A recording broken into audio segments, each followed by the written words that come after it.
Je vois son vêtement retroussé, j'aperçois son gros ventre. Euh, et puis le plus terrible pour moi, c'est malgré tout, c'est les flashs de son regard pendant les actes, comme une bête affamée en fait, hein. Il mettait ses mains sur ma bouche pour éviter qu'on entende mes cris en fait, hein. Violé par le prêtre alors qu'il préparait sa communion.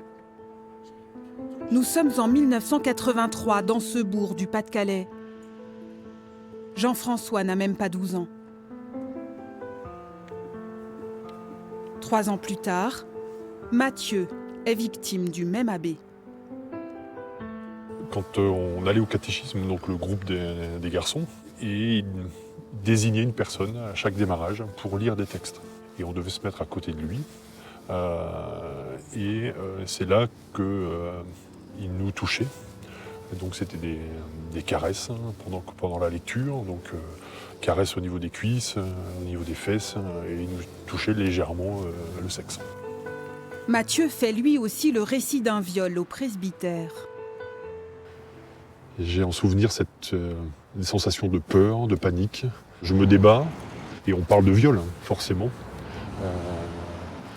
Parce que oui, j'ai cette vision d'un sexe d'homme qui est sien, et je garde des souvenirs d'odeur, de sueur, des détails comme les ongles longs d'un homme, et cette force et cette sensation d'enfant paniqué. Ma réponse risque de créer beaucoup d'émotions, comme votre mail. Les deux hommes ont gardé le silence pendant plus de 30 ans. L'un et l'autre ont été frappés d'amnésie post-traumatique. J'arrive pas à savoir. Le viol a ressurgi dans leur mémoire lors de séances d'hypnose. C'est une plateforme internet, le site Coabuse, qui leur a permis de se rencontrer. Donc ça, c'était le match sur... Je me rappelle très précisément d'avoir eu les jambes coupées, de trembler, et de me dire, c'est vrai, en fait, ce qui est ressorti lors des séances de psychothérapie. J'ai bien été abusé, puisque là, j'en ai la preuve qu'il y a une autre victime qui vient valider mon statut de victime. Et donc réapparaît des noms, réapparaît des visages, réapparaît des événements qui ont été difficiles à vivre. Début décembre, la mère de Mathieu lance un appel à témoins dans le journal local. Les réactions, on les a vues sur les réseaux sociaux. On a quand même énormément de commentaires où les gens disent on savait, on était au courant. Il nous est arrivé aussi des choses. Depuis, une autre victime a témoigné dans la presse. En nous montrant sa photo de communion, Jean-François espère inciter d'autres à rompre le silence. La chronologie précise. C'est un peu ma thérapie à moi d'être dans l'action et de rechercher des informations, de rechercher des victimes, de remettre une chronologie des faits, de savoir pourquoi la population savait et pourquoi rien n'a été fait, d'essayer de comprendre pourquoi ce prêtre qui est resté pendant 25 ans dans une même paroisse, en étant adulé pratiquement par la population, pourquoi on lui somme du jour au lendemain et à la surprise générale d'être muté dans une autre paroisse à Dèvres. Selon certains parents et dont mes parents, il a été muté parce que des plaintes ont été déposées pour des agissements sur des petits garçons par des familles. Jean-François a questionné l'évêché sur cette mutation brutale en 1987. La raison officielle, une simple restructuration des paroisses à l'époque. Rien à voir avec les agissements du prêtre sur les jeunes garçons. Les archives sont vides à ce niveau-là, il n'y a rien. Il n'y a pas grand-chose, c'est terriblement et désespérément vide. J'ai interrogé un peu des gens d'Air sur la Lys, des personnes que je peux connaître, etc. Certains sont très surpris, tombent un peu des nues, et d'autres m'ont dit bon, ça ne m'étonne pas. On n'est pas étonné. Le comportement de ce prêtre était un comportement qui était des fois un peu trop excessivement affectif, tactile avec les jeunes garçons. Apparemment, il était de notoriété publique qu'il avait un comportement pas normal avec les jeunes garçons. Voilà, pas très approprié, semble-t-il. Ouais. Et ça n'a pas alerté l'Église à l'époque. Ça n'a alerté personne. puisque ce n'est pas remonté jusqu'au diocèse. Voyez. Personne ne m'a dit, moi je savais qu'il a agressé, ça personne ne me l'a dit. Briser le silence.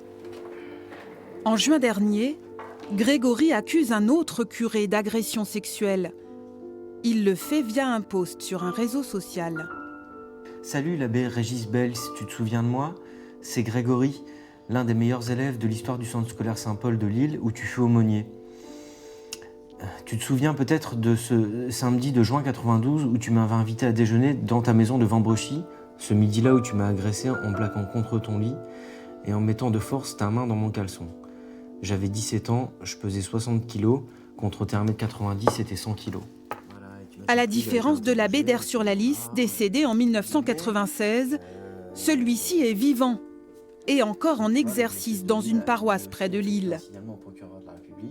En mai, j'ai vu qu'il y avait un article qui était vraiment très élogieux sur lui. Et là,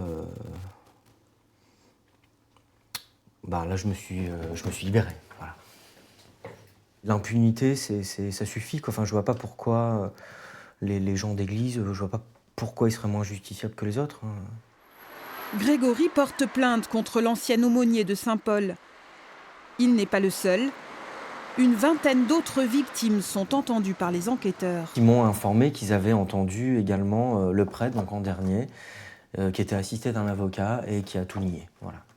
Voilà ce qu'ils m'ont appris. Si la justice n'arrive pas à le déclarer coupable de quoi que ce soit parce qu'il y a prescription, peut-être sa justice à lui au niveau du diocèse pourrait faire quelque chose ou reconnaître qu'effectivement on a laissé dans la nature quelqu'un qui était un prédateur, quoi. Voilà. Cette quête de justice et de reconnaissance est aussi celle de Mathieu et de Jean-François. Même si leur agresseur ne répondra jamais de ses actes, ils vont engager une procédure auprès du procureur de la République. On a envie d'entendre toute la ville dire on le savait et on n'a pas osé et on regrette parce qu'on aurait dû agir à ce moment-là. Et forcément, on a envie que d'autres victimes se reconnaissent et d'autres victimes parlent. Pour moi, c'est dans cette démarche, c'est aussi de verbaliser, d'évacuer et pour mieux vivre après. À Aire-sur-la-Lys, d'anciens camarades de catéchisme de Jean-François lui ont confirmé les attouchements du prêtre, mais ne veulent plus parler de cette époque. En tout, une dizaine de victimes de l'ancien curé se sont manifestées à ce jour. Les langues commencent lentement à se délier.